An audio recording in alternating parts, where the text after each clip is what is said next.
noches. ¿De qué nos va a hablar hoy?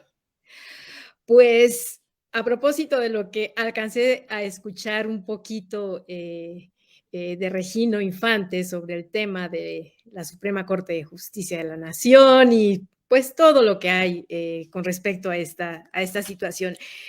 Hoy, pues, voy a usar de pretexto, una nota que seguramente todo mundo conoce, que tiene que ver con el intercambio de mensajes que tuvieron por la vía de WhatsApp la ministra presidenta de la Suprema Corte de Justicia, Norma Piña, con el presidente del Senado de la República, el diputado Alejandro Armenta Mier. Fue una situación bastante interesante porque permite vislumbrar qué es lo que está pasando en términos de la disputa con los poderes de la Unión. Me parece muy importante hablar de esto con tu audiencia, yo creo que estamos viviendo tiempos muy buenos en términos de que hay un interés por parte de la ciudadanía de interesarse por las cuestiones políticas y por actuar políticamente, por decirlo de algún modo. Entonces, eh, quiero compartirles algo que me parece interesante.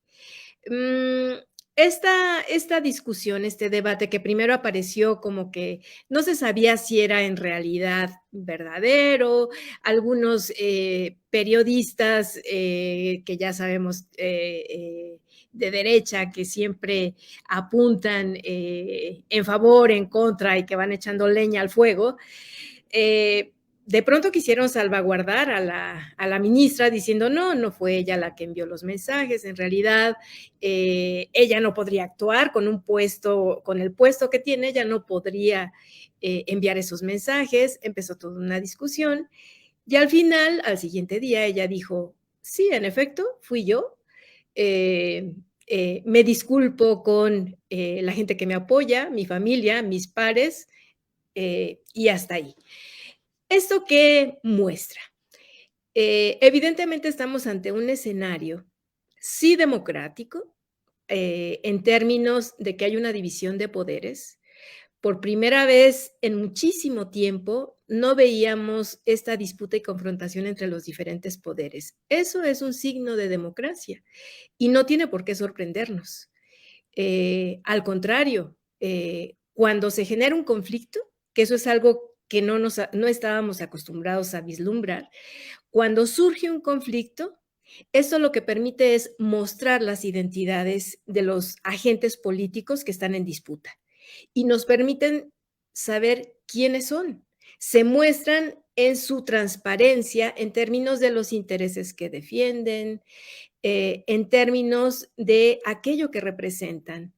Y en ese sentido, esta disputa que se ha dado en este momento, pues fundamentalmente entre el poder ejecutivo y el poder judicial, pues nos permite tener información como ciudadanas, como ciudadanos, para crear una opinión acerca de esos actores que están jugando.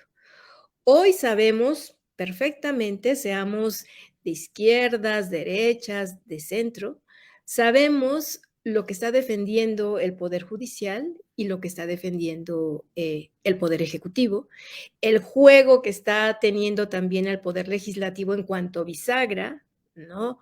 Por un lado, se avanza en ciertas iniciativas promovidas por el Ejecutivo, pero por otro lado, la oposición frena. Entonces, hay todo un juego muy interesante en términos de disputa por el poder, de disputa por un proyecto de nación distinto que se va visibilizando poco a poco. Y a mí me parece que esto es muy importante, porque antes lo que sucedía era que solamente se escuchaba una sola voz.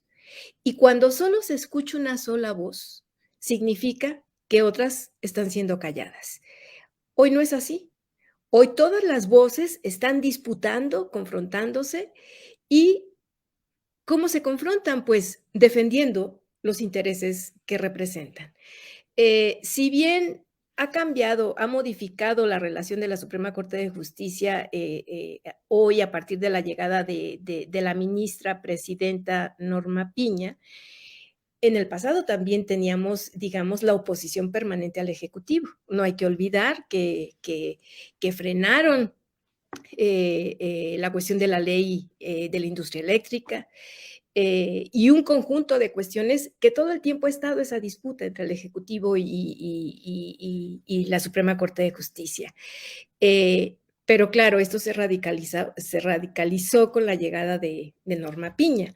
No hay que olvidar tampoco que el mismo día que se estaba juzgando en la Corte de Nueva York a Genaro García Luna, ese mismo día la Suprema Corte de Justicia estaba liberando las cuentas de la esposa de este delincuente ya condenado en la Corte de Estados Unidos, ¿no?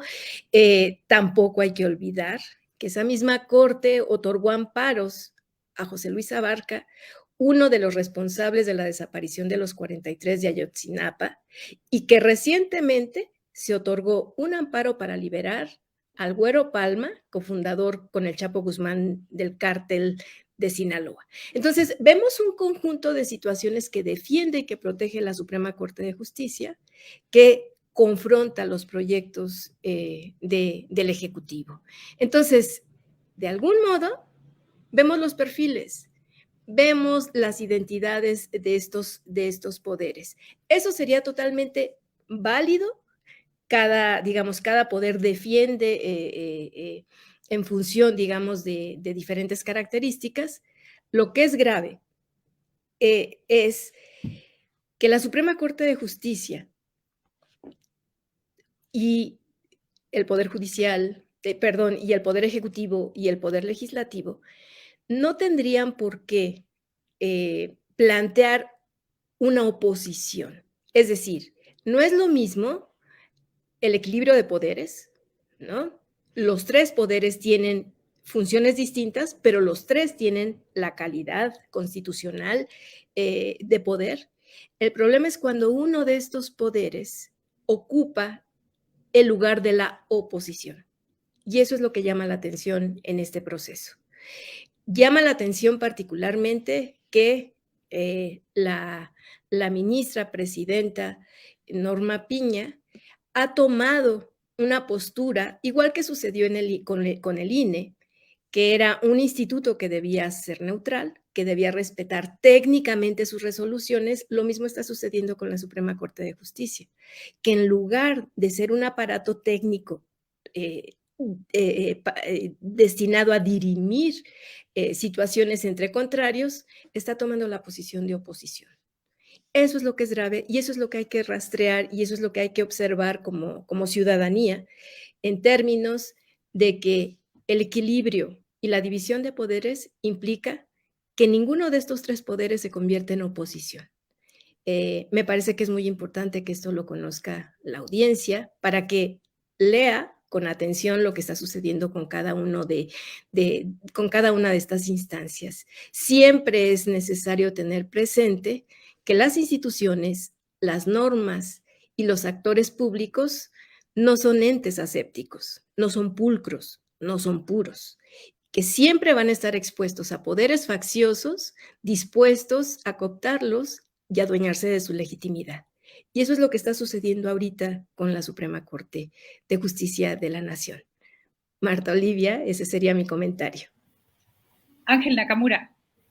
Gracias por su siempre muy atinado comentario, de una manera muy sencilla, pero por supuesto clara. Lo explica la doctora Delgado. Yo le quería preguntar, a propósito de lo que mencionaban algunas personas que nos estaban viendo y lo que he escuchado con especialistas. Tengo entendido que, al menos en América como continente, solamente en Bolivia se eligen a los integrantes del Poder Judicial, ¿cierto? De ser así, bueno, es lo que he escuchado por especialistas. Yo le quería preguntar a usted, y algo que nos hemos preguntado todos, ¿qué tan factible o qué tan viable sería y qué tan bueno sería para una democracia como la mexicana que se eligieran, que fuera en las urnas, en las boletas, donde se eligieran a los integrantes del Poder Judicial? Lo primero que respondería, me parece súper interesante tu pregunta, porque sí tiene muchos riesgos, ¿no? Evidentemente tiene muchos riesgos, pero hay algo que no hay que olvidar. Finalmente, quienes deciden hoy a los ministros de la Suprema Corte de Justicia son los partidos políticos. O sea, no hay ninguna neutralidad. Estos partidos políticos en el Congreso de la Unión, claro, el Ejecutivo propone una terna. Esa terna en el pasado siempre estaba definida por el partido en el poder y entonces en el legislativo simplemente se palomeaba. Entonces, en ese sentido era una decisión facciosa. O sea, eso de que había neutralidad, o sea, eso nunca ha sucedido. ¿Qué es lo que cambia hoy? Primero, hay mucha mayor información de parte de la ciudadanía. Segundo, están expuestos al escrutinio público. Antes nadie sabía quiénes eran los ministros de la Corte. Hoy todo el mundo tenemos la vista puesta en quiénes son, cómo están actuando, cuáles son los intereses que representan. Entonces, ante mayor información, si nosotras como ciudadanía, pudiéramos elegir el mejor perfil, porque además esto no significa postular a un hijo de vecino, o sea, no significa que ahora cualquiera pueda ponerse en la lista para que voten por él o por ella. No, tienen que haber criterios.